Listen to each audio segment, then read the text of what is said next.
Hi, my name is Steve Manelski, and I'll be your host tonight for this episode of Valley Veterans Forum.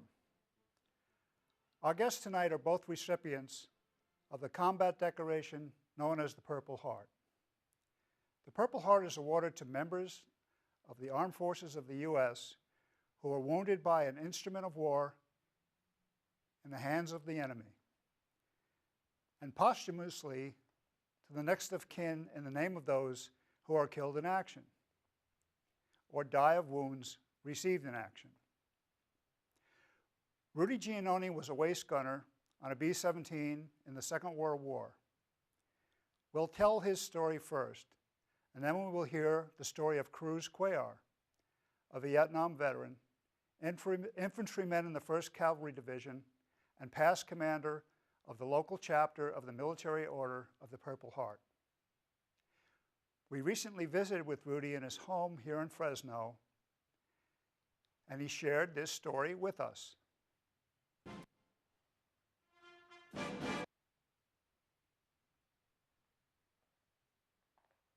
Hi, Steve. It's good being here with you. My name is Steve Manelski, and we're here tonight to talk to Rudy Giannone about his experiences during World War II.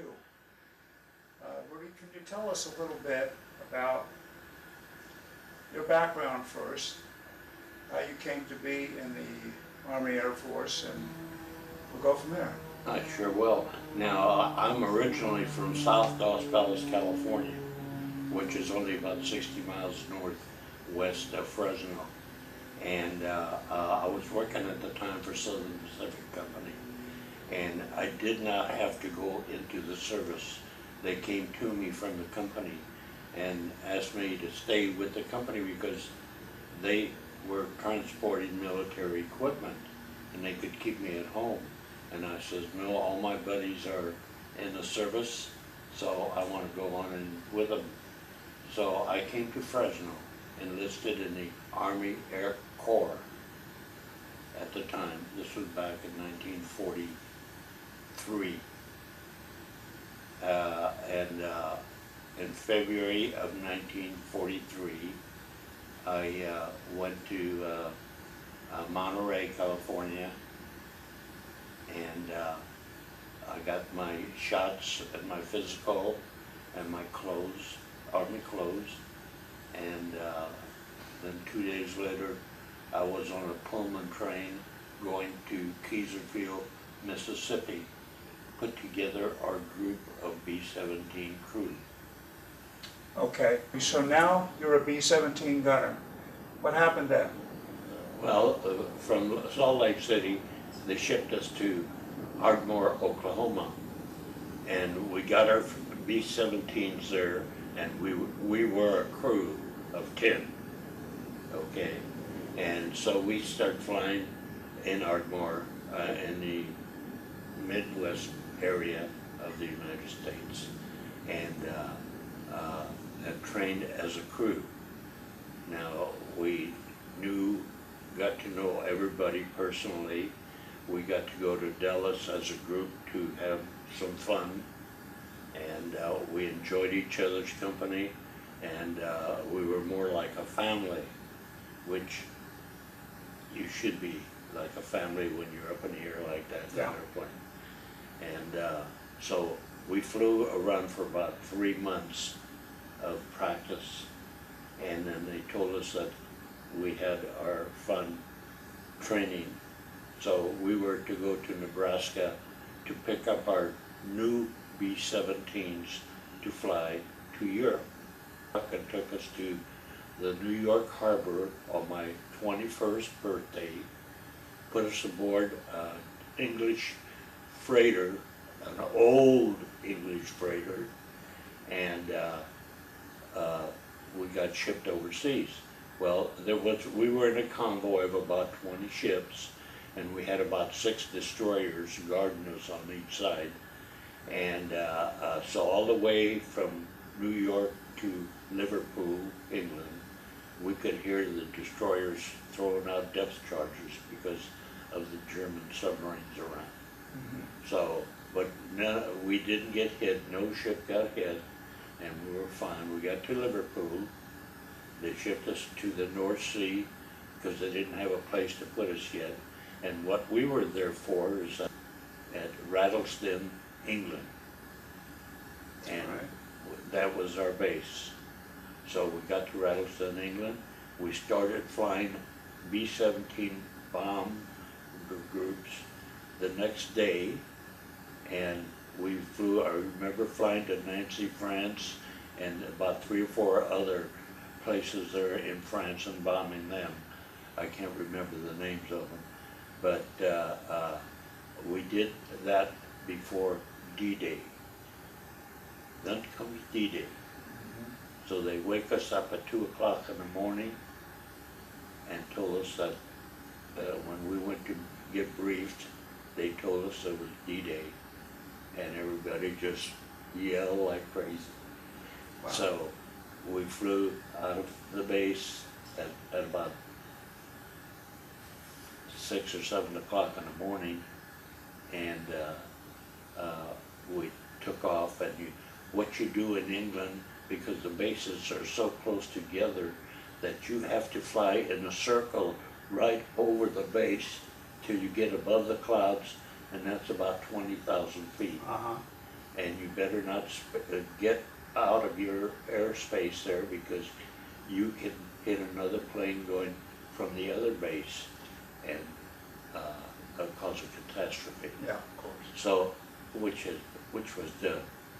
But we got up to 20,000 feet and went and bombed over France, and we could see planes in the air for 500 miles. Wow. The sky was just covered with airplanes. And you could see when we went over the channel, it was pretty cloudy, but you could see a lot of activity down there in the channel and on the coast of France. So that day, June the 6th of 1944, we made 2 missions that day. We did the first one, came back, refilled with bombs, and went back and rebombed again. And it was about 10 o'clock that night before we went to bed.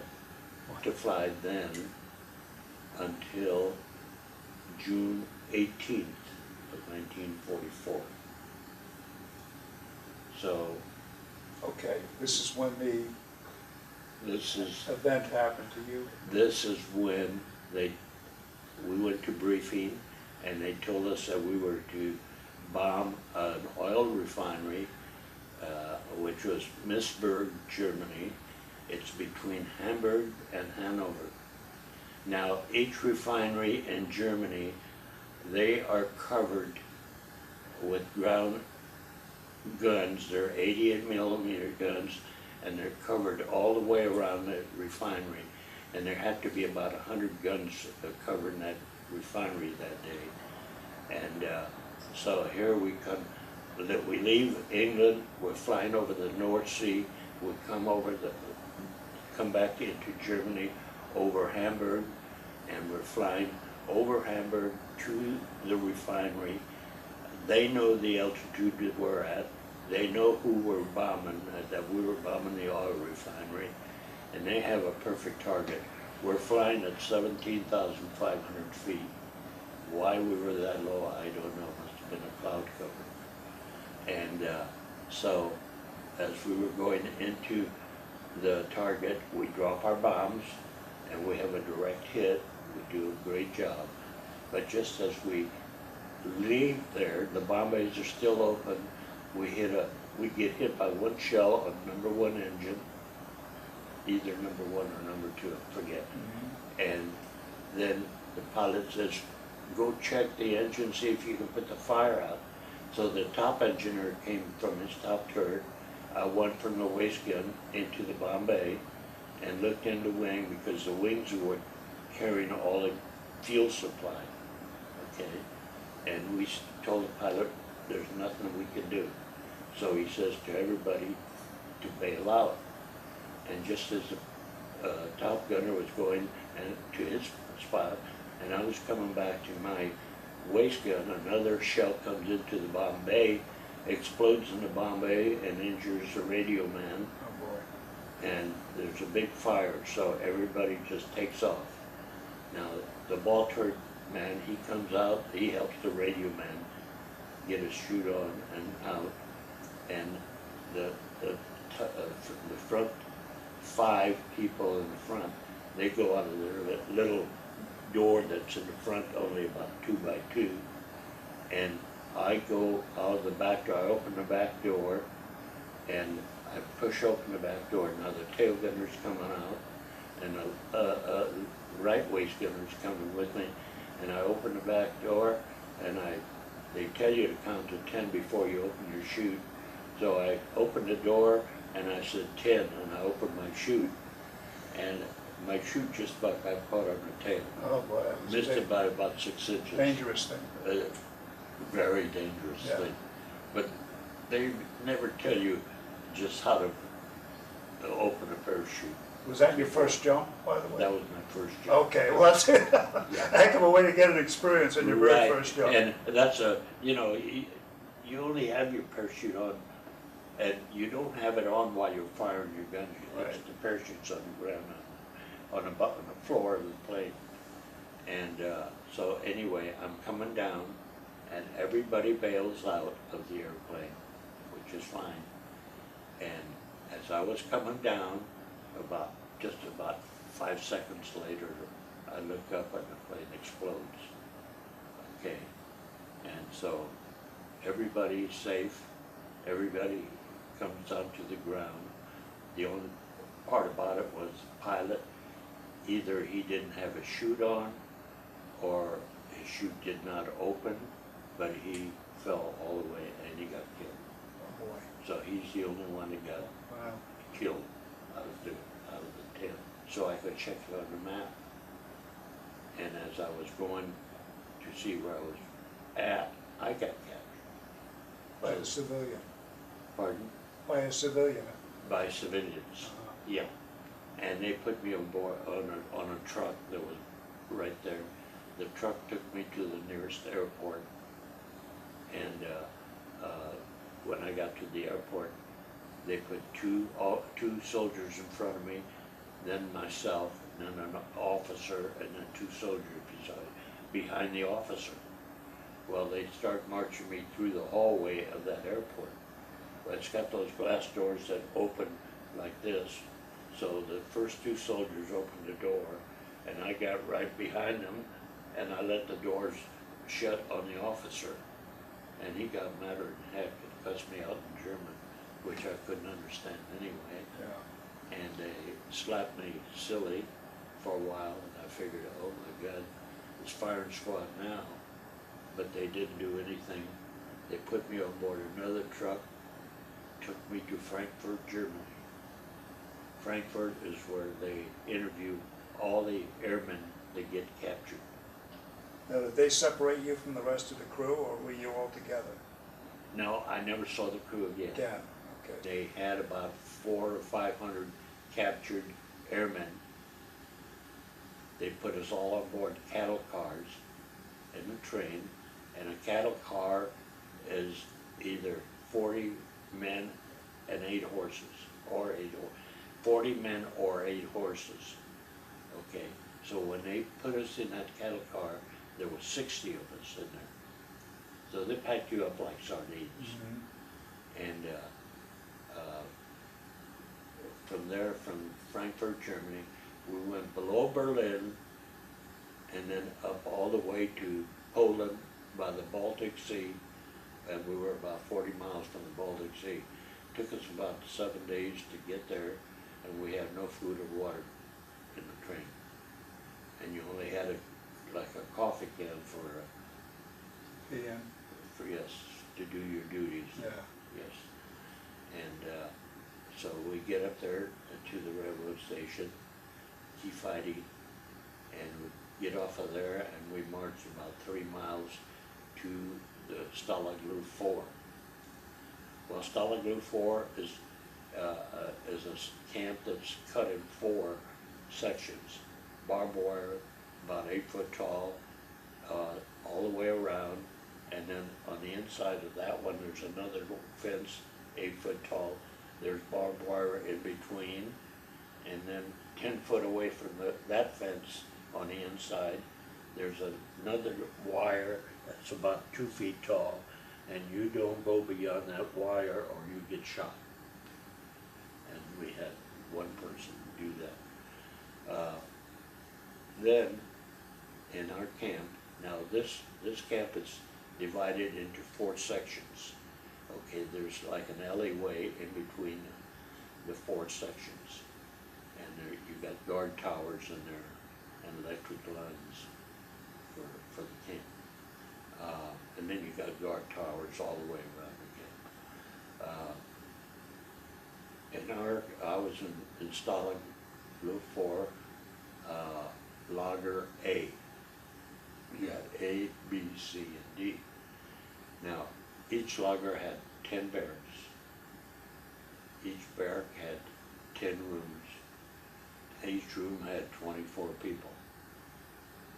Okay, so that's 240 men per barracks. Mm-hmm. You had a latrine in there with a 2-holer. For 240 men. For 240 men. Not quite adequate. How long were you in this stalag? I was a prisoner for 11 months, but I was only in the stalag for 8 months. Okay. Right. Now this is the first 8 months that I was a prisoner. Okay, then comes February 6th, okay, of 1945.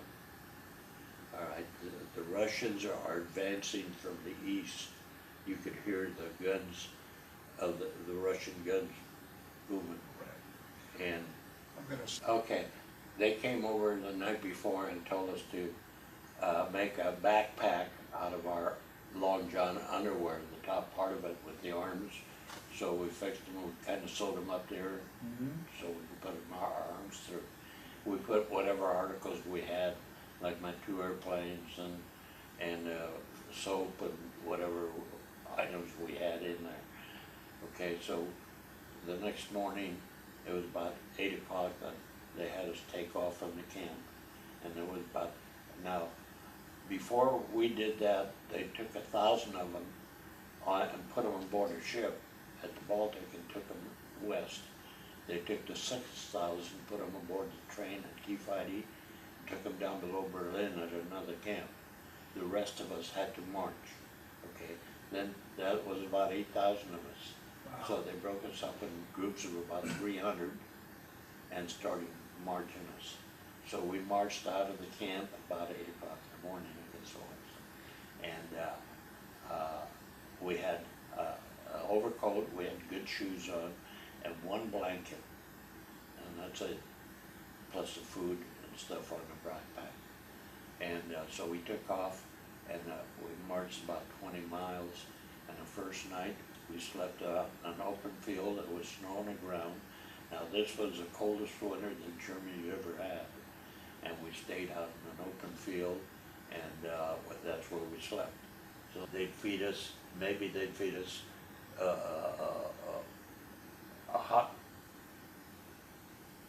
give us hot water in the morning, and that's all you'd have. You'd eat it out of your Red Cross parcel as much as possible. And but the Red Cross parcel only lasted about 3 days, and that was it. And then everything in the backpack started getting heavy, so we started throwing all that out. My 2 airplanes went out, and soap went out, and all that stuff. So you didn't take a bath, you didn't brush your teeth, you didn't do anything like that for 3 months, and we all smelled the same, so it didn't bother anybody. How much weight do you reckon you lost during that? I lost about 70 pounds. Wow. When I got freed, I weighed about 100 pounds. Wow. Yeah. So, but every night we sleep in barns, and every day we started getting lice on our bodies, and we were just loaded with lice. And one farmer, there was no food whatsoever. and some of the guys would catch a chicken on a farm and peel it off and eat it raw, or they eat raw rats, and that's the way it was. Jack Fox and I, we'd look for wheat, corn, or barley, or whatever, and we'd do that, eat those, we'd split them up, and then we ate grass, and that's about it. There's nothing else. And as far as water goes, I don't remember hardly ever drinking any water at all. We didn't have any. You didn't want to eat yellow snow because you get diseases. A lot of guys had all kinds of diseases, pneumonia, dysentery, diarrhea, all kinds of it. And if a guy had diarrhea and he had to go do his duty and he was so weak he couldn't get up, you'd hear a shot. You could see the guard come back, but not the soldier. So that was it. In a whole group of 8,000 of us that were on a march, we lost about 1,300. All the way back. So it was from disease and people getting shot. For 30 days, for 3 months, marched over 600 miles, and we just about made a complete circle. I did, from the time I was shot down till the time I was captured. I made a complete circle, and I was captured just about where I got shot down. Now, they got in a group, and then they took off for this farmhouse, and we knew that we were freed, but we didn't know what to do, so we all stayed right there until an American or an Englishman came by and told us that we were freed and what to do. So finally, after about 15 minutes, an English soldier came over, and he told us we were free, and so we were the first ones there in Nancy, France. So the Belgians came over with a trailer with eggnogs, and we started drinking eggnogs, and boy, they were good. So they one after another. So there was nobody there that morning except us. By 5 o'clock that evening, there had to be 50,000 ex-POWs in there. There was no tents up that morning. By that evening, there had to be a couple of thousand tents set up for everybody. So we were there a couple of weeks, and they did all the paperwork for us. Then they put us on board a truck, took us to Le Havre, France, put us on board a Liberty ship, and off we came to the United States. The ocean was just as clear as that glass there, just as smooth as can be. And when we came in, we saw the Statue of Liberty, and that was just beautiful. Oh, I remember it. Do you But remember this, that? this is the happy ending to your story. Oh, yeah. Okay,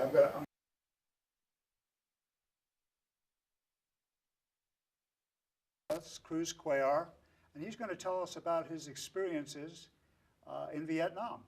So Cruz? Yes, my name is Cruz Cuellar, and I was drafted in January of 1969, and I had to report to the induction center in May of '69. So after my induction test and everything, I was sent to Fort Bliss, Texas for my basic training. And I spent a couple of months there, and so then after that, they shipped me out to Fort Ord, California for my advanced infantry training, and I did 2 months there. And so after the 2 months, they gave me a couple of weeks leave before my orders to ship out to Vietnam.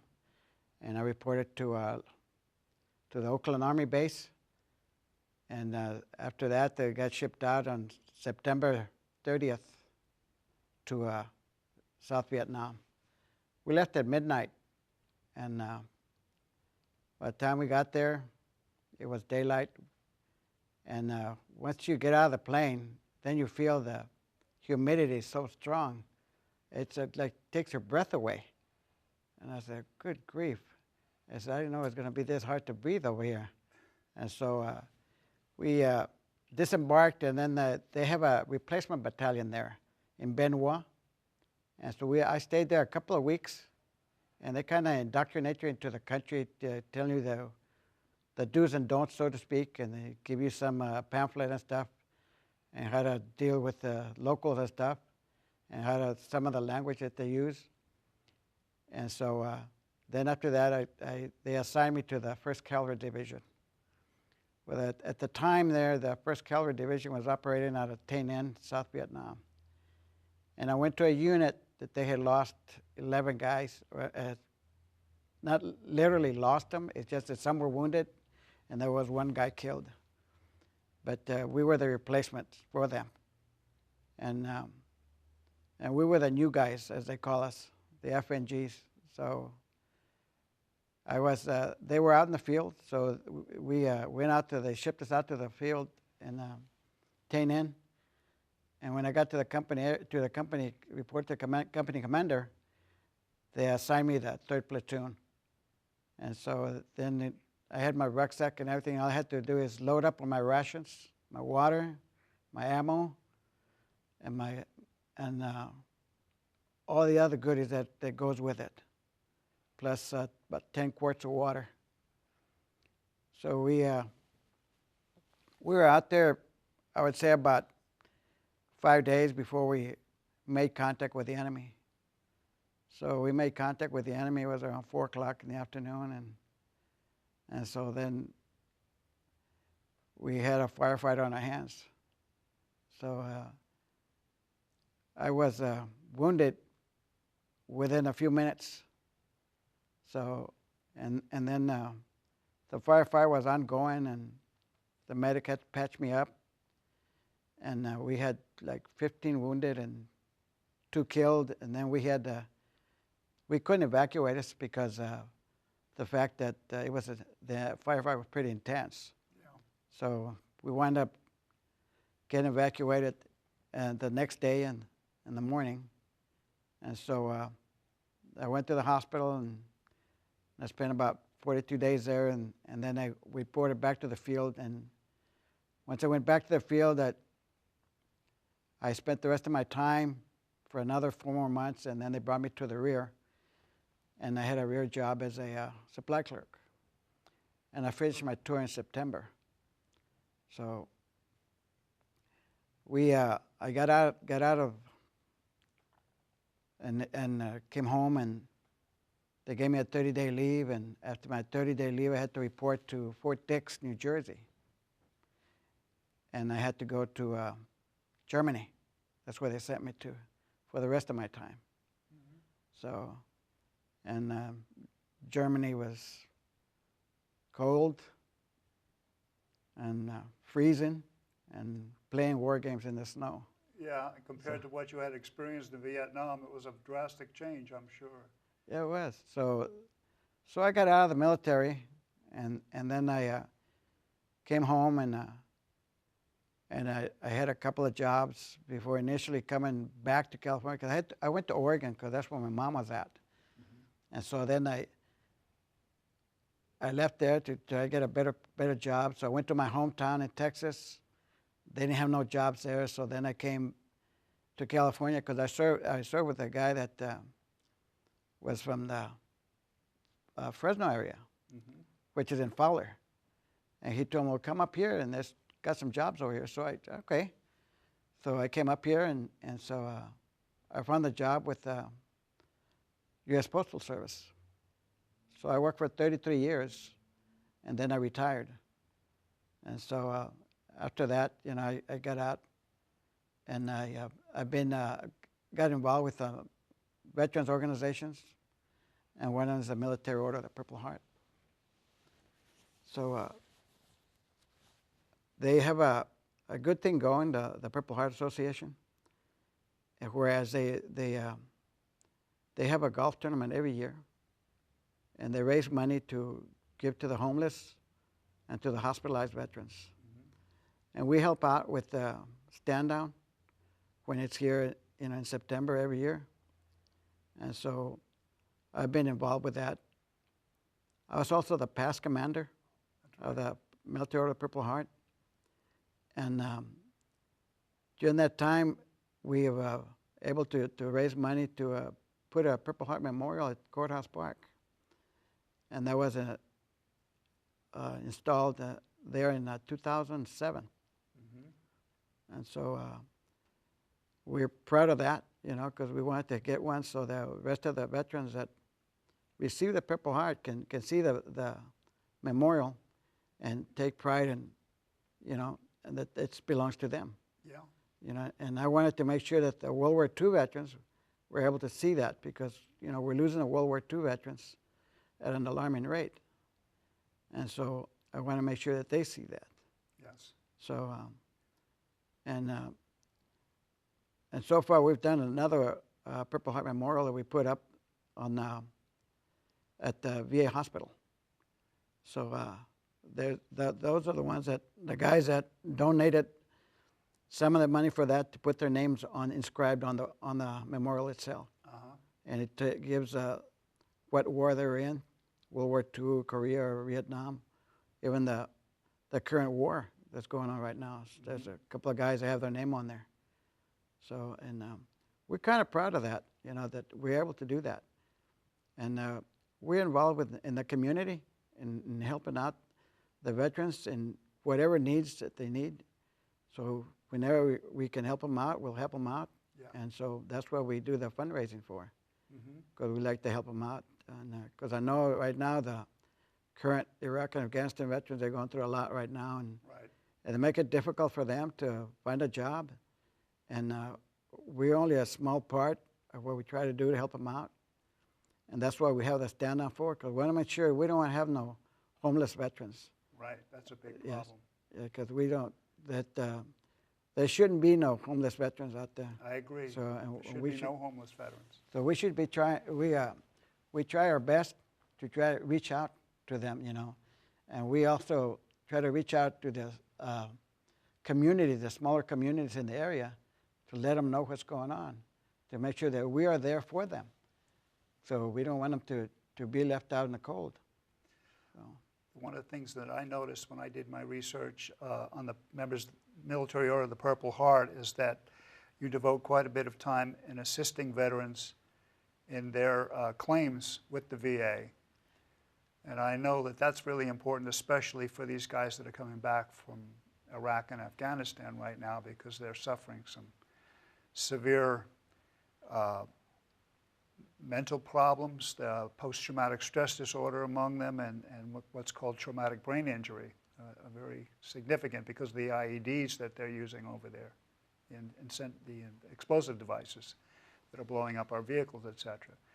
And I know that PTSD, after I talked to Henry LeMay, who couldn't be here with us tonight, another recipient of the Purple Heart, we had a discussion over dinner, and he talked about how real post-traumatic stress disorder is, and it was because of the Vietnam veterans, actually, that the VA is finally acknowledging the seriousness of it. Yes, they didn't really come up with that. Post-traumatic stress wasn't diagnosed till 1980. And from then on, that's when they started doing a study, because they finally realized that there's something wrong out there with the Vietnam veterans. And it took that long for them to really realize that the Vietnam veterans was something wrong with them. And so that's why they developed all these vet centers across the country, is to help the veterans.